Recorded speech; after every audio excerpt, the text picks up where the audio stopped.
बोलिए सद्गुरु भगवान की जय। उमापति महादेव जी की जय। बांके बिहारी लाल की जय। पूज्य गुरुदेव भगवान की जय। जय श्री राम, जय श्री राम, जय जय श्री राम। प्रिय भगवत प्रेमियों, हम सब लोग बहुत ही भाग्यशाली हैं कि हम सबके जीवन में शिवरात्रि के महापर्व मनाने का, देखने का और पूजन करने का ये अच्छा विधान, एक अच्छा सहयोग बना है। सजनों, यूं तो हर महीने शिवरात्रि आती है, लेकिन साल में जो ये एक शिवरात्रि आती है ये बहुत ही खास होती है। कहते हैं कि ये जो महाशिवरात्रि है और जो महीने में आती है वो शिवरात्रि होती है, लेकिन ये महाशिवरात्रि है। ये महाशिवरात्रि का पर्व जो है बड़ा ही आनंद देने वाली है, बड़ा ही मोक्ष प्रदान करने वाली है और भक्तों के मन में जिज्ञासा भरने वाली ये शिवरात्रि है। तो सजनों, आज हम आपको विस्तार से सत्संग में समझाएंगे, बताने का पूरा प्रयास करेंगे कि ये शिवरात्रि, महाशिवरात्रि क्यों मनाया जाता है, क्या कारण है इस महाशिवरात्रि को मनाने के पीछे। सजनों, ये तो भारत भूमि है, यहाँ पर हर दिन हर रोज कोई ना कोई पर्व होता ही है, लेकिन कुछ पर्व विशेष होते हैं। जैसे इसमें मैंने आपको बताया कि महाशिवरात्रि, इसका संबोधन देखिए, जो महाशिवरात्रि की जो महा है और जो शिव की रात्रि है वो कितना आनंद होगा, कितना अपनत्व के उसमें भाव होगा। सजनों, इसे हम आज विस्तार से समझने का प्रयास करते हैं। तो सजनों, हमारे भारत में दो जगह नहीं, कई जगहों पर कई तरीके से इस शिवरात्रि पर्व को मनाया जाता है, लेकिन दक्षिण भारत में जो मनाया जाता है वो थोड़ा अलग से होता है और उत्तर प्रदेश में जो मनाया जाता है वो थोड़ा अलग होता है। तो हम इन दोनों विषयों पर चर्चा करते हैं कि दक्षिण भारत की शिवरात्रि क्या है और उत्तर प्रदेश की शिवरात्रि किस तरीके से मनाई जाती है। तो सजनों, महाशिव पुराण के अंतर्गत आता है कि जिस समय प्रजापति दक्ष जो हैं उनकी पुत्री सती हैं और सती जी का विवाह भगवान शिव के साथ हुआ है, लेकिन सती जो हैं अभी अपनी शक्ति से अनभिज्ञ हैं। सजनों, क्योंकि जब तक शिव की शक्ति शिव से अनभिज्ञ है तब तक वो अभी पूर्ण नहीं है। तो सजनों, इसीलिए इसे महाशिवरात्रि कहा जाता है, जो आत्मा और परमात्मा का मिलन होता है। सजनों, भगवान शिव के साथ जैसे उनका विवाह हुआ तो भगवान भोलेनाथ जो आदि हैं, अनंत हैं, महाकाल हैं, कालेश्वर हैं, वो सती जी को हमेशा एक ही बात कहते थे कि सती, मुझसे तुम कभी झूठ मत बोलना। और जिस दिन सती कैलाश आई थी तो उस दिन भगवान ने उनको वचन दिया था और उनसे 3 वचन लिया था। उसमें ये था वचन कि जो मैं कहूँगा वो आपको करना है, क्या मंजूर है? सती कहती हैं कि हाँ, मुझे मंजूर है। दूसरा जो वचन था भगवान शिव का ये था कि आप हमसे कोई भी बात गोपनीय मत रखिएगा, क्या ये वचन मंजूर है? तो सती ने कहा था कि हाँ, मुझे मंजूर है। और भगवान शिव का जो तीसरा वचन था जो कैलाश में दिए थे, सती जी से लिए थे, वो तीसरा ये था कि आप मुझे कभी बिना मेरे अनुमति के कहीं नहीं जाना है जब तक मेरी आज्ञा ना हो। सजनों, ये 3 वचन सती ने भगवान शिव को दिया और सती जी के 3 वचन थे। वो ये थे कि पहला वचन सती जी का ये था कि आप मुझसे कभी भी दूर मत रहिएगा, अगर मैं आपसे दूर हो जाऊं तो आप मुझे अपना लेना, पहला वचन था। दूसरा वचन था कि जब भी मेरा विवाह हो तो सिर्फ आपके साथ हो, आपके अतिरिक्त किसी और से मेरा विवाह ना हो। भगवान शिव ने उनको ये दो वचन को स्वीकार किया। तीसरा वचन यह था, सती जी ने कहा था कि जब भी मैं अपने सगे संबंधियों से मिलने जाऊं तो कृपया आप मुझे रोकने का प्रयास ना करिए। तो भगवान शिव ने यहाँ पर कुछ नहीं बोला था। सज्जनों, ये सती जी ने 3 वचन दिया और 3 वचन लिया, और सज्जनों यहाँ से उनका दिनचर्या आरंभ होता है। लेकिन एक दिन भगवान शिव मां सती के साथ कुंभज ऋषि के आश्रम जाते हैं। वहां पर प्रतः दिन जाया करते थे कथा सत्संग सुनने के लिए। सज्जनों, वहां पर कुंभज ऋषि जो हैं भगवान श्री राम जी के लीलाओं का वर्णन कर रहे थे। और जब भगवान शिव और सती कुंभज ऋषि के आश्रम से जब कैलाश आते हैं तो भगवान शिव जो हैं, सदा शिव जो हैं, सदा शिव का मतलब जो सदा रहते हैं, कण कण में व्याप्त हैं, कण कण में वो हर पल के साक्षी भाव रखते हैं। और जब उन्होंने भगवान श्री रामचंद्र जी को देखा तब उन्होंने कहा, जय सच्चिदानंद जग पावक, और यह कह के उन्होंने प्रणाम कर लिया। जब सती ने यह देखा कि ये तो सदा शिव हैं, सदा रहने वाले हैं, जिनका अंत नहीं होता है, इनसे भी बड़ा कोई है जिसको परिणाम इन्होंने किया है, तो सती पूछती हैं कि मैं तो आज तक अनभिज्ञ थी, मैं तो जानती थी कि दीनों के नाथ आप हैं, दीनों के दयाल आप हैं, लेकिन आपसे भी बड़ा कोई है। तो भगवान शिव ने कहा कि हे सती, मेरे आराध्य भगवान श्री राम हैं, जिनका मैं ध्यान करता हूं, जिनका मैं चिंतन करता हूं, और वो अपनी पत्नी से उनका वियोग हो गया है और उनको खोज रहे हैं, और इसीलिए मैंने उनको जैसे ही देखा तो सच्चिदानंद हैं, जिसके हृदय में उनका वास होता है, उस व्यक्ति के जीवन में आनंद ही आनंद होता है। और इसलिए मैंने उनको कहा सच्चिदानंद जग पावक, कि जिस जग में, जिस युग में वो जाते हैं वो युग बंदनीय हो जाता है, पूजनीय हो जाता है, और मैंने अपने आराध्य देव को प्रणाम किया है। तो सती जी कहती हैं कि ये कैसे, जब वो स्वयं आपके आराध्य हैं तो आप क्या उनको ये नहीं पता कि उनकी पत्नी है कहाँ, और क्या मैं उनकी परीक्षा ले सकती हूँ? सज्जनों, कहते हैं कि ये जो मन होता है ना, बड़ा ही चंचल होता है। सती जी साधना नहीं करती थी, इसलिए मन चंचल था। और कहते हैं कि जो व्यक्ति ध्यान नहीं किया है, साधना नहीं किया है, उसका मन के जो प्रवृत्ति होती है वो बड़ा ही चंचल होता है, कभी यहाँ कभी वहां कभी यहाँ, वो चंचल प्रवृत्ति के होता है, मन से विचरण करता है। और सज्जनों, यही हाल सती जी का था। और भगवान शिव ने कहा कि ठीक है, परीक्षा लेना, लेकिन ऐसी भी परीक्षा मत ले लेना कि मुझसे कहीं तुम दूर न चली जाओ। सज्जनों, और उन्होंने कहा कि मेरी माँ का रूप धारण मत करना, जो मेरी सीता जी हैं वो मेरी माँ हैं, उनका रूप धारण मत करना।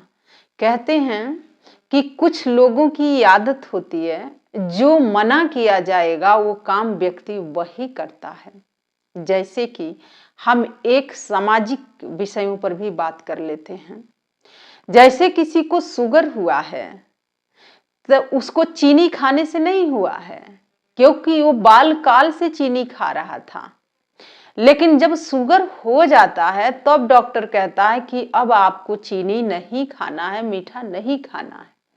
लेकिन किसी को अगर ये बता दिया जाए कि ये नहीं खाना है या ये काम नहीं करना है, तो वो व्यक्ति, उसका मन जो होता है बार बार उसी पर जाता है, वही जाके रुकता है, वही खाने का मन करता है, वही ठहरने का मन करता है।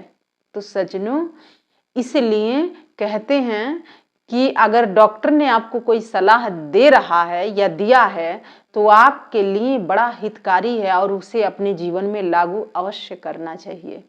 और सज्जनों, भगवान शिव उनको समझाए, लेकिन सती जी का मन बड़ा चंचल है क्योंकि ध्यान में नहीं लगा है अभी। और सज्जनों, इधर माता सीता का ही रूप उन्होंने धारण किया और बार बार भगवान राम के आगे जाके कुछ दूर पर खड़ी हो जाती थी। भगवान श्री रामचंद्र स्वयं नारायण हैं। वो जानते हैं कि मेरी अर्धांगिनी हमेशा पीछे रहती हैं, आगे नहीं आती हैं, क्योंकि वो माया है और माया कभी आगे नहीं आती हैं, पीछे ही चलती हैं। नारायण के पीछे ही माया चलती हैं। सज्जनों, जब वो नहीं मानी तब भगवान श्री राम जाके उनके पास कहते हैं कि हे माता सती, राम का प्रणाम स्वीकार करिए और भगवान शिव कहाँ हैं? आप तो अकेले विचरण कर रही हैं। सज्जनों, जैसे ही ये बात उन्होंने सुना तो उनको बहुत ही आत्मग्लानि हुआ और वो तुरंत अपने रूप में आ गई और उन्होंने कहा कि हे राम, भोलेनाथ कैलाश पर हैं। और इतना कह के वहां से प्रस्थान करती हैं। और भगवान शिव जब पूछते हैं कि क्या तुमने परीक्षा ले ली? सज्जनों, सती कहती हैं कि हाँ, मैंने परीक्षा ले ली। तो भगवान शिव कहते हैं कि किसका रूप धारण किया था? क्या सीता का रूप तो नहीं धारण किया था?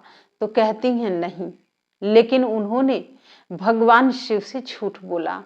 जो भगवान शिव हैं, आदि हैं, अनंत हैं, उन्होंने उसी क्षण आंख बंद किया और देखा तो इन्होंने सीता जी का ही रूप धारण किया था। और उन्होंने कहा कि हे सती, आज से तुम मेरे बाएं तरफ नहीं बैठोगी, मेरे दाहिने तरफ बैठोगी, क्योंकि अब ये स्थान से मैं तुम्हें विरक्त कर रहा हूं। आज से अब तुम मेरी माँ हो, मेरी पत्नी नहीं हो। पत्नी का दर्जा मैं तुम्हें नहीं दे सकता हूं। सज्जनों, इसीलिए माँ का स्थान हमेशा दाएं होता है और पत्नी के स्थान हमेशा बाएं की तरफ होता है। सज्जनों, अब सती जी को पति के सारे अधिकार से वंचित होना पड़ा और उसके बाद उन्होंने मन ही मन सोचा, अब मैं क्या कर सकती हूँ। कथा बड़ा लंबी है। उसके उपरांत वो दक्ष के यज्ञ में जाती हैं और वहां पर जब उनके पति का कोई स्थान नहीं मिला था तो वहां पर उनका बड़ा अपमान हुआ और उन्होंने कहा कि जहां मेरे पति का अपमान होता है वहां मेरा भी अपमान होता है और मैं इसे सुन नहीं सकती हूँ और ना ही देख सकती हूँ। और उसी क्षण उन्होंने योगा अग्नि प्रकट किया और अपने योगा अग्नि के माध्यम से उन्होंने अपने शरीर का परित्याग कर दिया और उसके उपरांत वो आदि शक्ति के रूप में, अभी उनका कहीं जन्म नहीं हुआ था। इधर भगवान शिव को जब पता चला कि सती योग अग्नि में अपने आप को भस्म कर दी हैं तो वहां पर जाते हैं और उनके शरीर को उठाते हैं और लेके तीनों लोकों में विचरण करते हैं। और उसके बाद भगवान विष्णु जो हो आते हैं, नारायण आते हैं अपने सुदर्शन चक्र से उस पार्थिव शरीर के 52 टुकड़ों में विभाजित कर देते हैं और हर एक टुकड़ा एक एक स्थान पर गिरा और उसी को शक्ति पीठ के नाम से आज सारी दुनिया पूजा करती है और लोग वहां भक्तगण जाके दर्शन करते हैं। जब उनके पार्थिव शरीर का शक्ति पीठ में स्थापित हुआ तब इधर वही आदि शक्ति हिमवान के यहाँ जाके पुत्री के रूप में जन्म लेती हैं और उनका नाम है पार्वती, क्योंकि पर्वत की कन्या है तो उनका नाम पार्वती पड़ा। और उसके बाद उन्होंने बड़ी ही साधना की, बड़ी ही तपस्या किया और उसके उपरांत भगवान शिव ही उनके पति हैं। ऐसे मन में उनके समक्ष जाके नारद जी ने कह दिया था कि हे पार्वती, आपके पति सदा शिव हैं, जो सदा बसने वाले हैं, सदा रहने वाले हैं और उन्हीं का ध्यान आप करो और उन्हीं से आपका विवाह होगा। और सज्जनों, समय आया और भगवान शिव ने कहा कि मुझ तक पहुंचना इतना आसान नहीं है। सती के रूप में तो मैंने बड़ा शीघ्र अपना लिया था, लेकिन इस बार बिना तपस्या किए मैं पार्वती को नहीं अपना सकता हूँ। और सज्जनों, वहां पर उन्होंने ऋषियों को भेजते हैं और परीक्षा होती है पार्वती जी के, और पार्वती हर परीक्षा में सफल हो गई। अब भगवान शिव ने कहा कि अब मेरे योग्य पार्वती हो गई हैं। और उसके बाद पार्वती जी के और भगवान शिव जो हैं उनका विवाह संपन्न होता है। और जब पार्वती जी कैलाश आती हैं तो यही शिवरात्रि का दिन था, जो फागुन मास है सजनों। और इसी शिवरात्रि के दिन उनका विवाह हुआ था और कैलाश में बड़ा हर्ष और उल्लास से उनका प्रवेश हुआ, गृह प्रवेश होता है और वो अपने कैलाश स्वामिनी होने का अधिकार उनको प्राप्त होता है। सजनों, शिव और शक्ति का मिलन होता है और उसके बाद उत्तर प्रदेश में जो शिवरात्रि मनाया जाता है इस उपलक्ष्य में मनाया जाता है। तो आज के दिन कहते हैं कि जो जोड़ा भगवान शिव के पूजा आराधना करता है, जोड़े से पति पत्नी जो हैं उनका अभिषेक करते हैं, बेलपत्र चढ़ाते हैं, तो सदा उन्हीं के भांति वो सुहागन रहती हैं और सुहागन चिरकाल सुहागन रहेंगी और यहाँ से सुहागन ही प्रस्थान करेंगी। भगवान शिव आशीर्वाद देते हैं कि भक्तों की मनोकामना पूर्ण हो और उनके हृदय में मेरा वास हो और उनकी भक्ति में वृद्धि हो। भगवान शिव अपने भक्तों का यही आशीर्वाद देते हैं। सजनों, ये तो हो गया उत्तर प्रदेश में जो लोग मनाते हैं शिवरात्रि, महाशिवरात्रि। तो इस उपलक्ष्य में आधा भारत में मनाया जाता है। लेकिन अब हम दक्षिण भारत की बात करते हैं। दक्षिण भारत की बात यह है कि ब्रह्मा, विष्णु और महेश, जैसे अनंत ब्रह्मांड है वैसे ही अनंत ये तीनों हैं। अनंत शिव हैं, अनंत जो ब्रह्मा हैं, अनंत विष्णु हैं सजनों। लेकिन जो सदा शिव हैं वो एक ही हैं, स्थिर हैं। उसके बाद ये दोनों देव जो हैं आपस में बात करते हैं कि हम दोनों में बड़ा कौन है। और सजनों, जैसे ही इन दोनों में ये बात आती है, ब्रह्मा में और विष्णु में, वैसे ही वहां पर एक स्तंभ आ गया और वहां पर सदा शिव जो हैं अपने निराकार रूप में आवाज देते हैं और कहते हैं कि जो इसका ओर छोर का पता लगा लेगा वही सबसे बड़ा होगा। सजनों, आज का ही दिन था वो, और उन्होंने, विष्णु जी नीचे जाते हैं पाताल और ब्रह्मा जी ऊपर जाते हैं, लेकिन ये दोनों उस स्तंभ का ओर छोर नहीं लगा पाए। और सजनों, जो विष्णु जी हैं वो आके कहते हैं कि हे निराकार ब्रह्म, मैं इस ओर और छोर को नहीं समझ पा रहा हूँ। लेकिन ब्रह्मा जी ने कहा मैं समझ गया हूँ, और ब्रह्मा जी ने वहां पर झूठ बोला और अहंकार से उन्होंने कहा कि मैं ही बड़ा हूँ। और सजनों, कहते हैं कि वहीं पर भगवान शिव प्रकट होते हैं और उनका एक शीश उन्होंने काट दिया। आज का ही दिन था जो महाशिवरात्रि का दिन था, और भगवान शिव ने कहा कि जब जब कोई अहंकारी अपने अहंकार को इस संसार में कायम करना चाहेगा, चाहे वो ब्रह्मा ही क्यों ना हो, चाहे विष्णु ही क्यों ना हो, चाहे अन्य गण देवी देवता ही क्यों ना हो, या अन्य मनुष्य ही क्यों ना हो, तब तब उसके शीश को मैं काटता ही रहूंगा। ये मेरा संकल्प है। और सजनों, इसीलिए दक्षिण भारत में महाशिवरात्रि के पर्व इस उपलक्ष्य में मनाई जाती है।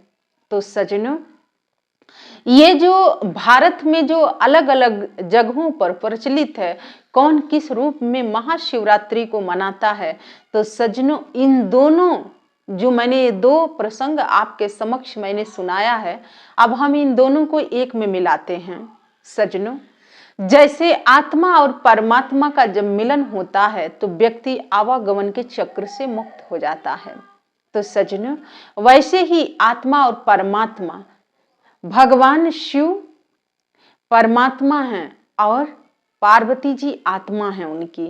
तो सजनों, जब आत्मा परमात्मा तक पहुंचती है तब वो एक होती है।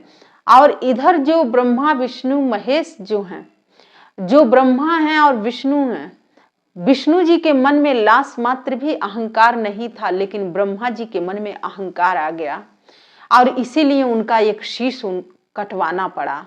भगवान शिव ने काट दिया। जब काट दिया तब वो त्राही माम करके उस निराकार ब्रह्म के समक्ष स्वीकार किए। सजनों, यही है आत्मा परमात्मा के मिलन में अगर अहंकार बाधक बनता है तो उस अहंकार की मर्दन होता ही होता है। उसको वहां से हटना ही हटना है, कटना ही कटना है, पिटना ही पिटना है। तो सजनों, यही है इस महाशिवरात्रि का पर्व, जो भगवान और भक्त का जो मिलाप होता है, वो ये महाशिवरात्रि का जो पर्व है वो अति शुभ है, पावन है, पवित्र है। और सजनों, भगवान शिव माता पार्वती के साथ सदा के लिए एक हो गए, योगी हैं, महायोगी हैं, और यहीं से उनका परिवार होता है जिसे हम आप कहते हैं शिव परिवार। सजनों, शिव परिवार में उनकी एक पुत्री अशोक सुंदरी हैं, उनके ज्येष्ठ पुत्र कार्तिकेय हैं, और उसके बाद उनके एक पुत्र विघ्नहर्ता जो गणेश के नाम से पूजे जाते हैं, जिन्हें प्रथम पूज्य कहा जाता है। तो सजनों, ये उनका परिवार है। और कैलाश स्वामिनी का जो अधिकार मिला तो उन्होंने अपने दायित्व को बहुत अच्छे से निभाया, अपनी जिम्मेदारियों को निभाया। तो सजनों, शादी करना गलत नहीं है, पवित्र बंधन में बंधना चाहिए, लेकिन अपने कुटुंब जनों का ध्यान रखना चाहिए। और जो भी आपकी जिम्मेदारी बनती है, चाहे वो समाज के प्रति, चाहे आपके परिवार के प्रति, उसका दायित्व निभाना चाहिए।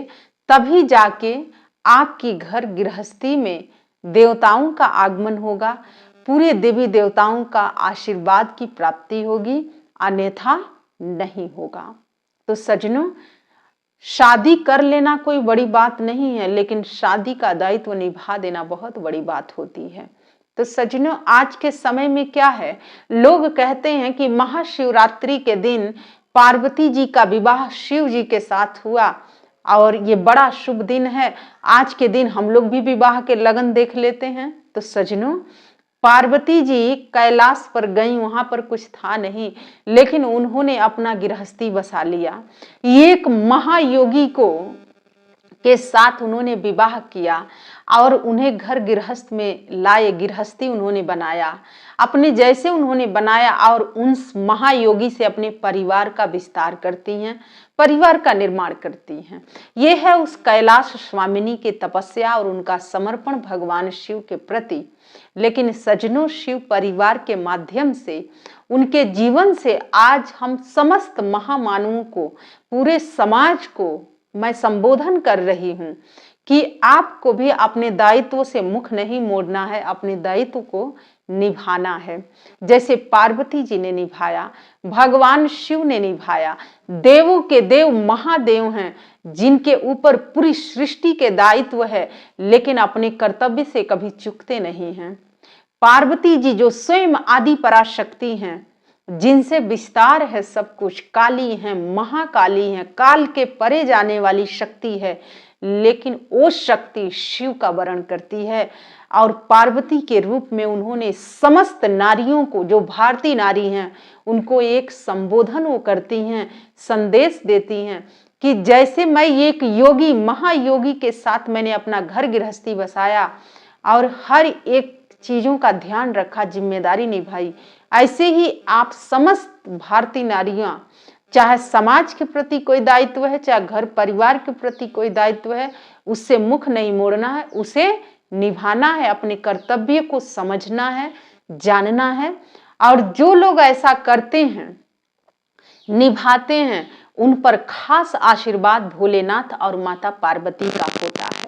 तो सजनों, भगवान शिव का विवाह, पार्वती शिव का मिलन इस समाज को बहुत बड़ा संबोधन दे रहा है, बहुत कुछ समझा रहा है। लेकिन समझने वालों के लिए है, ना समझने वालों के लिए तो हर साल शिवरात्रि आती है, हर महीने शिवरात्रि आती है, लेकिन उनके लिए तो कोई मायने नहीं रखता है। तो सजनों, हमारे भगवान ने जो किया है वो कुछ सोच के किया है कि जो मानव है वो भगवान का अनुसरण करेगा। तो अगर आप मानव हैं तो भगवान शिव के पथिक बनिए और वो जिस मार्ग पर चले हैं उसी मार्ग पर हम समस्त मानव जाति को चलना होगा। यही कुछ संदेश था, यही कुछ भाव था जो मैं लेके आपके समक्ष उपस्थित हुई थी। और आइए अंत में इस महाशिवरात्रि का जो पर्व है सबके जीवन में खुशियां लाए, मंगल कामना करते हुए सबको भगवान शिव माता पार्वती का आशीष की प्राप्ति हो, आशीर्वाद प्राप्त हो, सबके जीवन में सुख समृद्धि हो। और सब महामानवों से आग्रह है, साधकों से आग्रह है कि हम सबके जीवन का एक ध्येय है, एक ही उद्देश्य है, भगवान शिव में हम सब जाके अंत में विलीन हो जाएं, क्योंकि उस निराकार ब्रह्म में ही ये साकार आत्मा जाके आराम करती है। तो सज्जनों, यही कुछ भाव था जो मैं आपके समक्ष लेकर उपस्थित हुई थी। और आइए भगवान के सिर चरणों में जय घोष अर्पित करते हैं। तब बोलिए देवों के देव महादेव की जय, उमापति महादेव जी की जय, भगवान भोलेनाथ की जय, चंद्रशेखर की जय, सोमनाथ की जय, महाकालेश्वर की जय, शिव और शक्ति की जय, श्री कृष्ण बलदेव जी की जय, बांके बिहारी लाल की जय, पूज्य गुरुदेव भगवान की जय। जय श्री राम, जय श्री राम, जय जय श्री राम। धन्यवाद।